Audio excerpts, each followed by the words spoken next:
tonight, President Erdogan is heading for a clear victory most pollsters did not predict. After 12 years in power, he can now carry on even stronger after failing to win a majority only 5 months ago.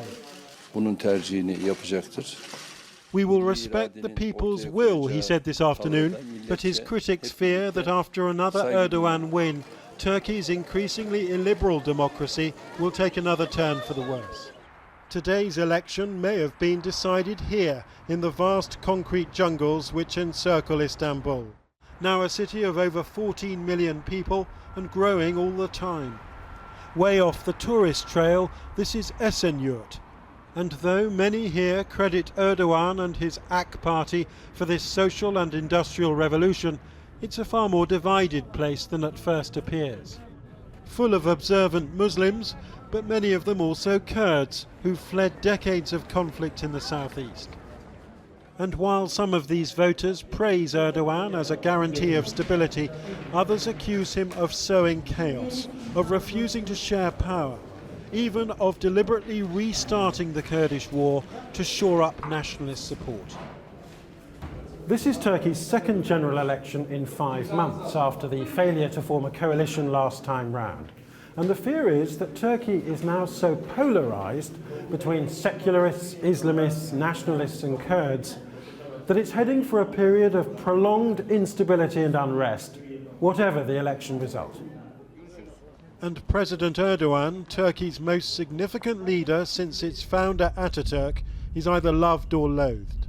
AK Parti hükümeti milletin içinden çıkmış bir lideri var. He's come from the people, says this voter. He's one of us.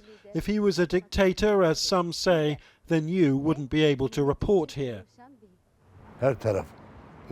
Burada şunu rahat kullanıyorum ama I can vote safely here, he says, but those in the southeast can't because they're surrounded by thousands of soldiers and police. We want peace, and that's not going to happen with Erdogan. In September, the pro-Kurdish party office here was surrounded by a crowd of many hundred, some of whom attacked it and broke inside. In this meeting room, posters of Abdullah Öcalan, the jailed leader of outlawed PKK rebels, as well as photographs of local men killed in the conflict. Turkey's polarisation writ large here and more boldly than ever before. Selahattin Demirtas is leader of the pro-Kurdish party.